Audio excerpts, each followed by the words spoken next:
दोस्तों आज से हम लोग पढ़ेंगे हिंदी का भाग 2 बसंत, जो क्लास 7 का बुक दिया हुआ है उसको पढ़ेंगे। ठीक है, हर एक क्वेश्चन का आपको इसमें सॉल्यूशन मिलेगा। ठीक है, तो यहाँ देखिए इस चैप्टर का नाम क्या है, हम पंछी उन्मुक्त गगन के, इस चैप्टर का। और इनका लेखक का नाम क्या है, शिव मंगल सिंह सुमन। आपको ये बात याद रखना है, शिव मंगल सिंह सुमन, हम पक्षी उन्मुक्त गगन के। ठीक है, अब देखिए इसका क्वेश्चन आंसर हम लोग स्टार्ट करते हैं। देखिए पहला जो चैप्टर है उसका पहला क्वेश्चन है, उसमें यहाँ पर क्वेश्चन में जो टाइप करने में उसमें थोड़ा मेरे से मिस्टेक हो गया, तो आपको ये पहला क्वेश्चन को एडजस्ट कर लेना। ऐसे लिखा हुआ सब सही है, लेकिन यहाँ पर जो टाइपिंग है मिस्टेक उसमें हो गया है। यहाँ देखिए क्वेश्चन नंबर फर्स्ट है, मैं पढ़ रहा हूँ। हर तरह के सुख सुविधा पाकर भी पक्षी पिंजरे में बंद क्यों नहीं रहना चाहते। तो हर तरह के सुख सुविधा पाकर भी पक्षी पिंजरे में क्यों बंद नहीं रहना चाहते। अब देखिए इसका आंसर पढ़ेंगे। इसका आंसर क्या है, पक्षी आजाद रहना पसंद करते हैं। पिंजरे में रहने से उनकी आजादी छीन जाती है, और चाहे वो पिंजरे में सुख सुविधा हो और फिर भी वो खुले आसमान में उड़ना चाहते हैं, इसलिए वो पिंजरे में नहीं रहना चाहते हैं। बस आपको यही आंसर लिखना है। ठीक है, अब देखिए यहाँ पर 2 नंबर क्वेश्चन पढ़ते हैं। 2 नंबर क्वेश्चन में दिया हुआ, पक्षी उन्मुक्त रहकर अपनी कौन कौन सी इच्छाएं पूरी करना चाहता है। यहाँ देखिए पक्षी उन्मुक्त रहकर कौन कौन सी इच्छा पूरी करना चाहता है। तो पक्षी उन्मुक्त रहकर खुले आसमान में उड़ना, अपनी मर्जी से खाना पीना, साथी से मिलना और पेड़ों के टहनियों पर झूलना चाहते हैं। तो ये सब पक्षियों का इच्छा है। ठीक है, अब देखिए क्वेश्चन नंबर 3 में, अब भाव स्पष्ट कीजिए। यहाँ पर भाव स्पष्ट कीजिए, या तो क्षितिज मिलन बन जाता, या तो बनती सांसों की डोरी। अब इसका क्या है भाव वो हमको बताना है।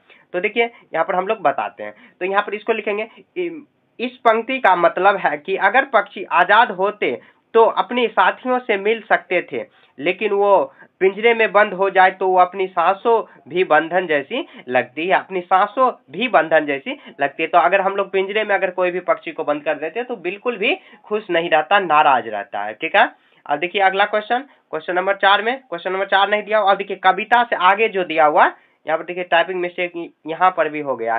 तो कविता से आगे दिया हुआ इसको हम लोग पढ़ते हैं। यहाँ पर भी टाइपिंग मिस्टेक हो गया, थोड़ा सा आपको एडजस्ट कर लेना। मैं देखिए क्वेश्चन को एडजस्ट करने का यहाँ पर बिल्कुल प्रयास कर रहा हूँ।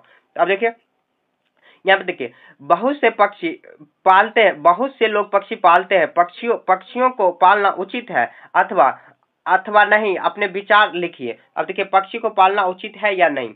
देखिए पक्षियों को पालना ठीक नहीं है, क्योंकि वो उड़ने के लिए बने हैं। उन्हें पिंजरे में बंद करना उनकी आजादी छीनना है। हमें उन्हें आजाद वातावरण में रहने देना चाहिए। तो ये ठीक नहीं है पक्षियों को पालना, पिंजरे में बंद करके रखना, वो भी। यहाँ देखिए ये कितना का है, 4 का क है।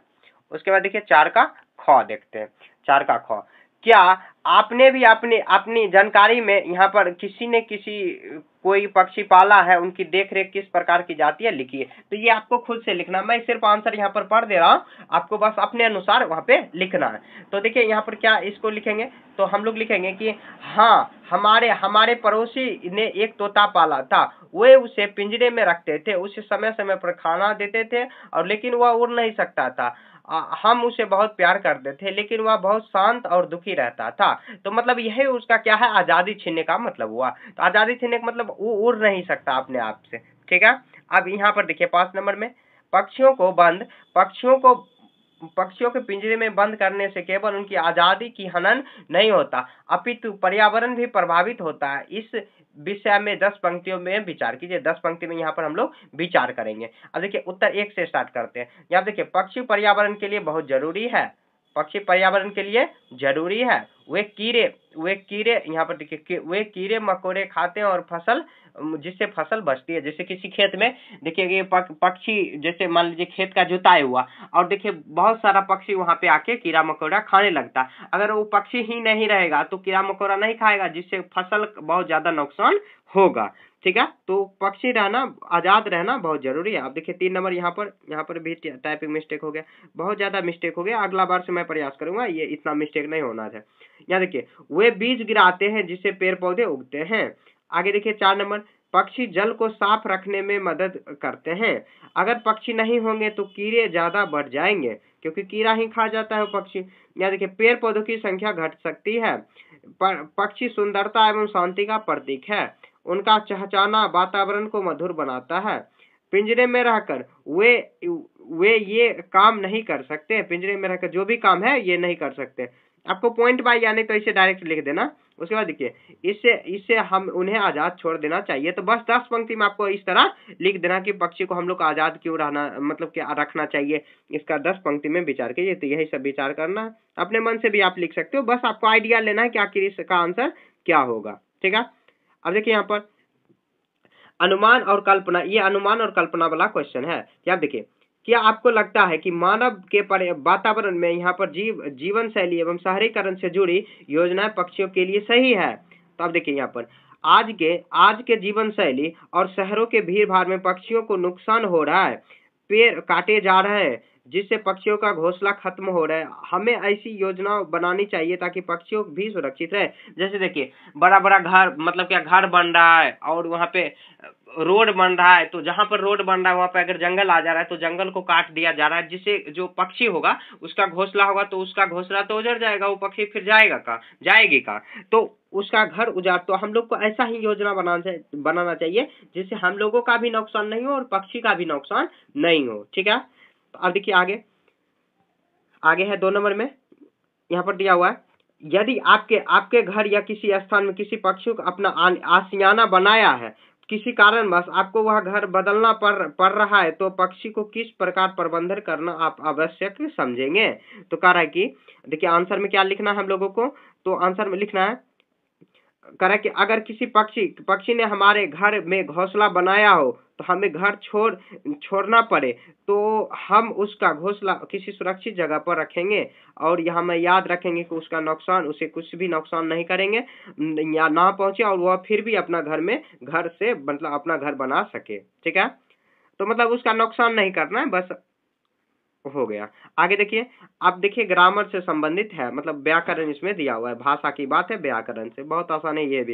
यहाँ देखिए स्वर्ण श्रृंखला एवं लाल किरण सी रेखांकित गुणवाचक विशेषण है, कविता में ढूंढ कर किस प्रकार या मतलब इस प्रकार के तीन और उदाहरण दीजिए। जैसे यहाँ पे देखिए नीली नभ, सीमाहीन क्षितिज, तनी सांसों की डोरी, तो ये 3 उदाहरण हो गए, आपको ये 3 उदाहरण आपको लिख देना है, मतलब उसका उदाहरण लिख देना।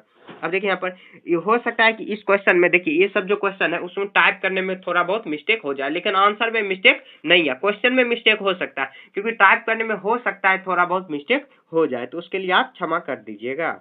आगे देखिए 2 नंबर, करेक्ट, सूखे प्यासे में ह के स्थान पर यहाँ पर जो ये दिया हुआ है और चिन्ह का प्रयोग हुआ है, आप यहाँ पर समसामयिक चिन्ह ये लगाएंगे, ये जो चिन्ह हाइफन है दिया हुआ है उन्हें चिन्ह और यहाँ पर संकेत के लिए जाता है। जैसे देखिए सूखे प्यासे, तो सूखे और बीच में जो ऐसे हाइफन दिया हुआ प्यासे, तो सूखे और प्यासे, तो ये और का मतलब यहाँ पर दिया हुआ है। ठीक है, तो अब इसका जैसे हम लोग आंसर क्या देंगे, तो इसका आंसर यहाँ देखिए इस प्रकार के रस का कुछ उदाहरण, जैसे दिन रात हुआ, दिन और रात, सुख दुख और घर बाहर, ऐसे हम लोग लिख सकते हैं। इसी के साथ ये पूरा आपका कंप्लीट हो गया। कहीं भी आपको समझने में दिक्कत है तो आप कमेंट करके पूछ सकते हो। आप ये जो आंसर है इसको वीडियो रोक कर आप आंसर लिख लेना। ठीक है, आंसर को आप लिख सकते हो। ये पहला क्वेश्चन में थोड़ा मिस्टेक हो गया। आप देखिए टाइपिंग मिस्टेक थोड़ा बहुत हो सकता है तो आप उसके लिए इग्नोर थोड़ा कर दीजिएगा। आप वीडियो रोक कर आप सभी का आंसर लिख सकते हो। ठीक है, कहीं भी समझने में दिक्कत है, इसे समझने में बहुत ज़्यादा आसान है, ज़्यादा कुछ है नहीं। तो ऐसे भी दिक्कत होगा तो आप कमेंट करके बता सकते हो, मैं उस पर अलग से वीडियो ला दूंगा। ठीक है, तो तब तक के लिए जय हिंद, जय भारत।